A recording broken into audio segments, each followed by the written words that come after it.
हम लोग biological magnification पे biological magnification is refers to the increase in concentration of toxic substances at successive trophic levels in a food chain.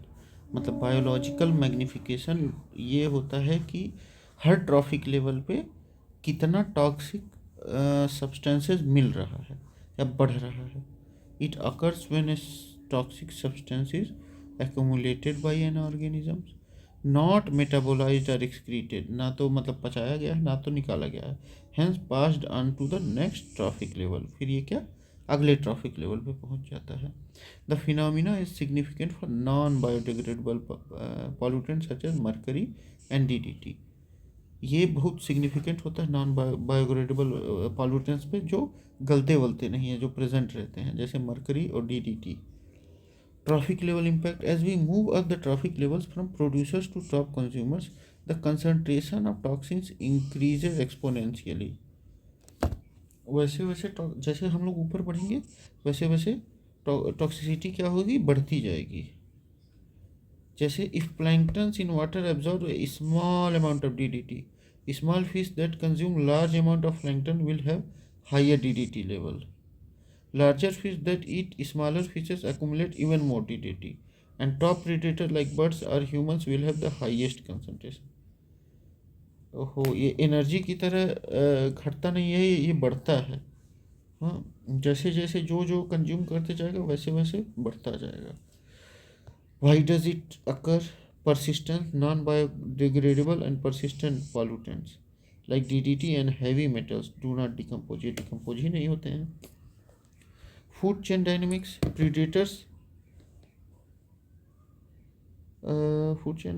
predators consume large quantities of contaminated prey, leading to accumulation of toxins.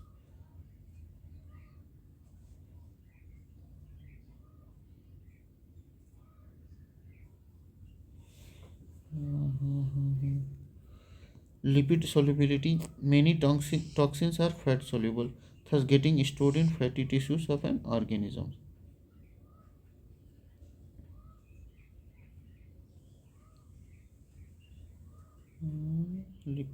Many toxins are fat soluble, thus getting stored in the fatty tissues. अच्छा, मतलब कुछ toxins fat soluble होते हैं तो वो क्या fatty tissues में जाके रह जाते हैं, जैसे हम लोग के मसल्स में और लीवर्स में। सही है।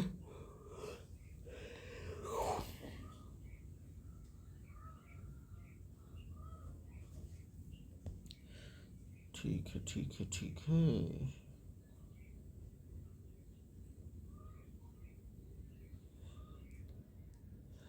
Example of biomagnification: mercury in aquatic systems,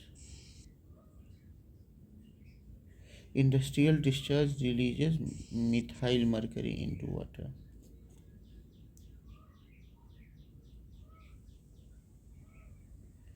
Industrial discharge releases methyl mercury into water absorbed by phytoplankton, और उसके बाद जू प्लैंकटन उनको खाते हैं तो अधिक खाते हैं तो इनमें ज़्यादा हो जाएगी। फिर स्मॉल फिशेस इनको खाती हैं तो इनमें ज़्यादा हो जाएगी। फिर लार्ज फिशेस इनको खाते हैं तो इनमें ज़्यादा हो जाएगी। फिर ह्यूमन फिशेस को खाते हैं तो इनमें ज़्यादा हो जाएगी। ठीक ऐसे ही मामला चलता रहता है। The bioaccumulation can lead to Minamata disease in humans. अब देखिए इतना ज़्यादा होगा तो मामला तो बढ़ेगा ही बढ़ेगा। ठीक,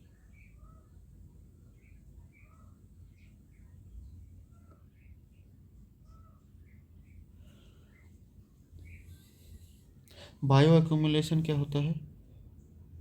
how certain substances build up with in living organism over time.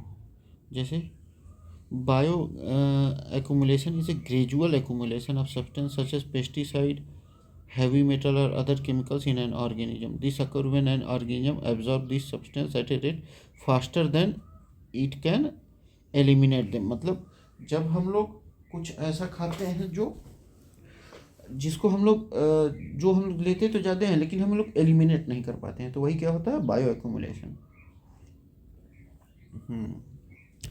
तो अगर हम लोग ऐसा कुछ करते हैं जो हम लोग एक्सक्रीट नहीं करते हैं और खाते जा रहे हैं, तो उसकी वजह से हम लोग को क्या हो सकता है, मिनी माता डिजीज़। और ये मरकरी की वजह से होता है मिनी माता डिजीज़। जापान में बहुत भयानक हुआ था।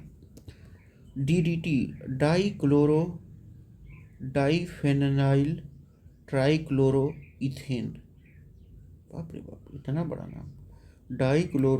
डाईफेनाइल ट्राइक्लोरोइथेन, डाईक्लोरो डाईफेनाइल ट्राइक्लोरोइथेन। ये क्या होता है, केमिकल इंसेक्टिसाइड होता है। इंसेक्टिसाइड होता है कीड़ों को मारने के लिए, ध्यान रहे। Known for its long persistence, banned in many countries since 1970s after it cause the thinning of bird egg cells leading to population decline. ये मतलब जो चिड़िए थी उनके अंडों को थिन कर देता था। accumulates more in tertiary consumers जैसे स्नैक्स और predatory birds, causing reproductive failures। मतलब जो टर्टियरी वाली थी उनको ज़्यादा ये नुकसान पहुंचाता था, जो फोर्थ ट्रॉफिक लेवल की थी।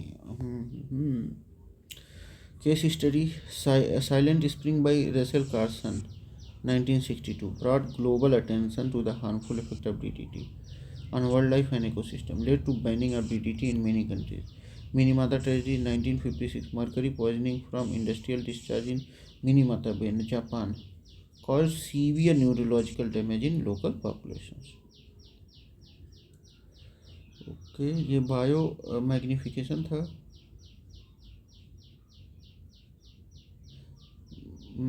बायोलॉजिकल मैग्निफिकेशन या बायो मैग्निफिकेशन। अब आते हैं हम लोग बायोनॉमिक्स पे। Greek word bio, life, nomos मतलब law, is a comprehensive study of an organism and its relationship to its environment.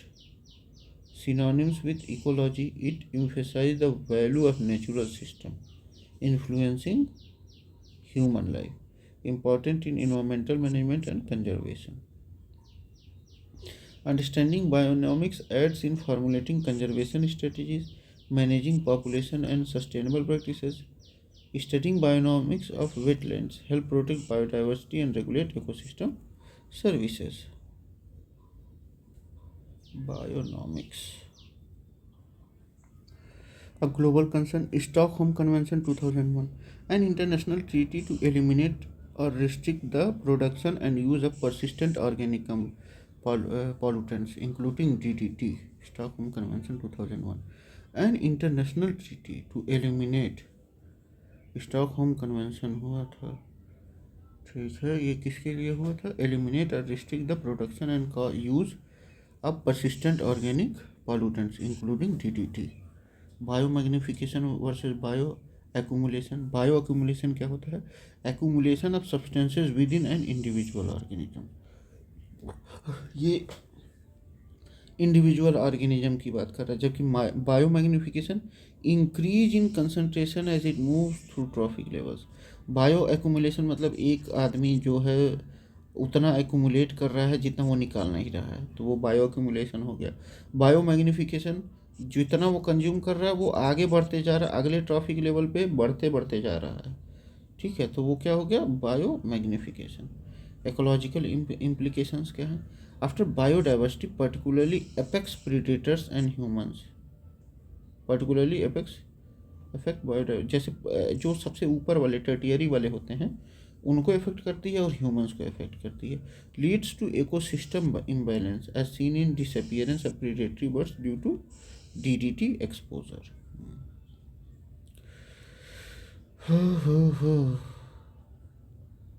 मामला इस तरीके से होता है। अब देखते हैं हम लोग bionomics. Which of the following statement is true about bionomics. Bionomics is a comprehensive study of an organism and its relation to its environment. The term bionomics comes from Greek word bio, life, and nomos, law. It can also be referred to as ecology. ठीक, अब देखिए, it's means management of life, नहीं, life का नहीं, because bionomics is not just about management of life but it is a broader study of the relationship between organisms and their environment.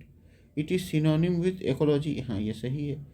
This is correct because bionomics essentially refers to ecology, which focuses on the relationship between organisms and their ecosystem. It stresses the value of natural systems that influence human systems. It stresses the value of natural systems that influence human systems.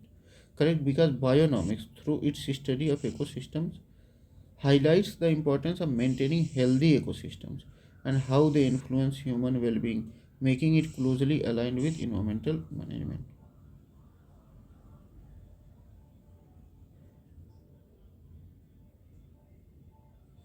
Maintaining healthy ecosystem, how they influence human well-being, making it closely aligned with environmental management. ठीक है, which one of the following organism is likely to show the highest concentration of DDT once it has been introduced into the ecosystem? जो जो trophic level पे सबसे ऊपर रहेगा उसी के अंदर सबसे ज़्यादा DDT का प्रेजेंट हो सकता है। अब देखते हैं DDT क्या, dichloro डाइफेनाइल trichloroethane is a non-biodegradable and biomagnifying pollutant used historically as an insecticide.